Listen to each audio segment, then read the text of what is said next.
ആകാശവാണി.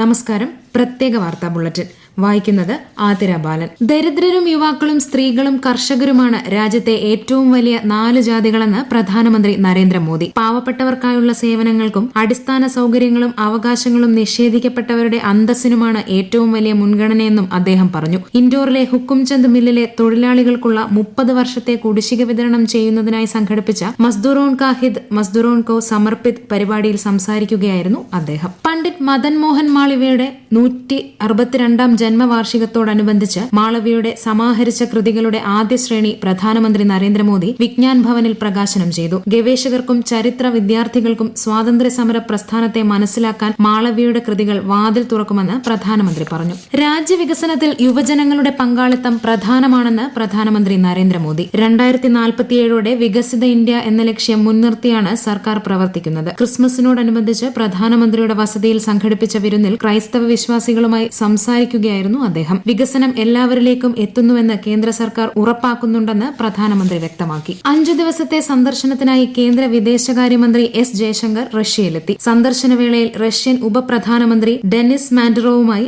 അദ്ദേഹം ചർച്ച നടത്തും. ലോകമെമ്പാടും വിശ്വാസികൾ തിരുപ്പിറവിയുടെ സ്മരണ പുതുക്കി. ദേവാലയങ്ങളിൽ പാതിരാ കുർബാനയും പ്രത്യേക പ്രാർത്ഥനകളും നടന്നു. കേരളത്തിലും വിശ്വാസികൾ ആവേശപൂർവ്വം ക്രിസ്മസ് ആഘോഷിക്കുകയാണ്. കേന്ദ്ര സർക്കാരിന്റെ വികസന ക്ഷേമ പദ്ധതികൾ ജനങ്ങളിലെത്തിക്കുന്ന വികസിത് ഭാരത് സങ്കൽപ് യാത്ര സംസ്ഥാനത്ത് നാളെ പര്യടനം പുനരാരംഭിക്കും. തിരുവനന്തപുരം ജില്ലയിൽ മംഗലാപുരം, മാണിക്കൽ ഗ്രാമപഞ്ചായത്തുകളിലും കൊല്ലത്ത് പടിഞ്ഞാറെ കല്ലട, കിഴക്കേ കല്ലട ഗ്രാമപഞ്ചായത്തുകളിലും പത്തനംതിട്ടയിൽ റാന്നി, അങ്ങാടി പഞ്ചായത്തുകളിലും കോട്ടയത്ത് തിടനാട്, പൂഞ്ഞാർ, തെക്കേക്കര എന്നിവിടങ്ങളിലും യാത്രയെത്തും. ഇടുക്കിയിൽ മറയൂർ, എറണാകുളത്ത് പാമ്പാകുട, തിരുമാറാടി, പാലക്കാട് നെല്ലിയാമ്പതി ഗ്രാമപഞ്ചായത്തുകളിലും പാലക്കാട് ചെർപ്പുളശ്ശേരി നഗരസഭകളിലുമാണ് പര്യടനം. മലപ്പുറത്ത് മക്കരപ്പറമ്പ്, കൂട്ടിലങ്ങാടി, കോഴിക്കോട് മൂടാടി, അരിക്കുളം, വയനാട്ടിൽ വെള്ളമുണ്ട ഗ്രാമപഞ്ചായത്തുകളിലും യാത്ര നടക്കും. കണ്ണൂർ ജില്ലയിൽ തളിപ്പറമ്പ്, ആന്തൂർ നഗരസഭകളിലും പായം, അയ്യൻകുന്ന് പഞ്ചായത്തുകളിലും യാത്രയെത്തും. ശബരിമലയിൽ തിരക്ക് വർദ്ധിച്ചതോടെ ഇടത്താവളങ്ങളിലും മറ്റും തീർത്ഥാടകർക്കുണ്ടാകുന്ന ബുദ്ധിമുട്ട് കണക്കിലെടുത്ത് അവധി ദിവസമായ ഇന്നും പ്രത്യേക സിറ്റിംഗ് നടത്തി ഹൈക്കോടതി. മണിക്കൂറുകൾ പോലീസിന്റെ നിയന്ത്രണത്തിൽ കഴിയുന്ന ഭക്തർക്ക് ഭക്ഷണവും കുടിവെള്ളവും ലഭ്യമാക്കണമെന്നും വേണ്ടിവന്നാൽ പോലീസ് മേധാവി നേരിട്ടെത്തി തിരക്ക് നിയന്ത്രിക്കണമെന്നും കോടതി നിർദ്ദേശം നൽകി. തങ്കഅങ്കി ഘോഷയാത്രയുമായി ബന്ധപ്പെട്ട് നാളെ ശബരിമലയിൽ പൂജാ സമയക്രമത്തിൽ മാറ്റമുള്ളതിനാൽ ഭക്തരെ നിലയ്ക്കലിൽ നിന്ന് പമ്പയിലേക്ക് കടത്തിവിടുന്നതിന് പോലീസ് നിയന്ത്രണം ഏർപ്പെടുത്തിയിട്ടുണ്ടെന്ന് തിരുവിതാംകൂർ ദേവസ്വം ബോർഡ് അറിയിച്ചു. രാവിലെ 11 മണിവരെ നിലയ്ക്കലിലെത്തുന്ന അയ്യപ്പ ഭക്തരുടെ വാഹനങ്ങൾ മാത്രമേ പമ്പയിലേക്ക് കടത്തിവിടൂ. കരയിലും കടലിലും ഒരുപോലെ ആവേശം തീർക്കുന്ന Beypore international water fest season 3 നാളെ തുടക്കം. 4 ദിവസം നീളുന്ന വാട്ടർ ഫെസ്റ്റ് വൈകുന്നേരം മന്ത്രി PA മുഹമ്മദ് റിയാസ് ഉദ്ഘാടനം ചെയ്യും.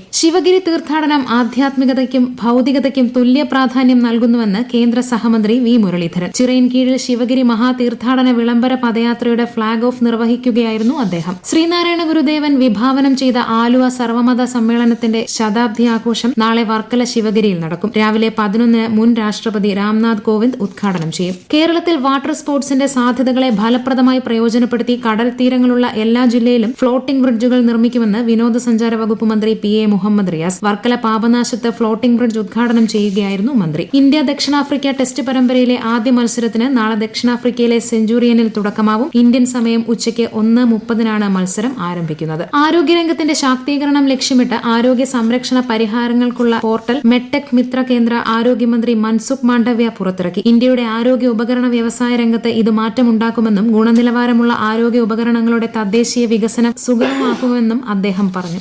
പുഷ്പുൾ സാങ്കേതിക വിദ്യയിൽ നിർമ്മിച്ച പുതിയ അമൃത് ഭാരത് ട്രെയിൻ പ്രധാനമന്ത്രി നരേന്ദ്രമോദി ഉടൻ ഫ്ളാഗ് ഓഫ് ചെയ്യുമെന്ന് റെയിൽവേ മന്ത്രി അശ്വിനി വൈഷ്ണവ് അറിയിച്ചു. ന്യൂഡൽഹി റെയിൽവേ സ്റ്റേഷനിൽ പുതിയ പുഷ്പുൾ റേക്ക് പരിശോധിച്ചതിന് ശേഷം പറഞ്ഞതാണ് ഇക്കാര്യം. പ്രത്യേക വാർത്താ ബുള്ളറ്റിൻ കഴിഞ്ഞു. അടുത്ത വാർത്താ പ്രക്ഷേപണം നാളെ രാവിലെ 6:45.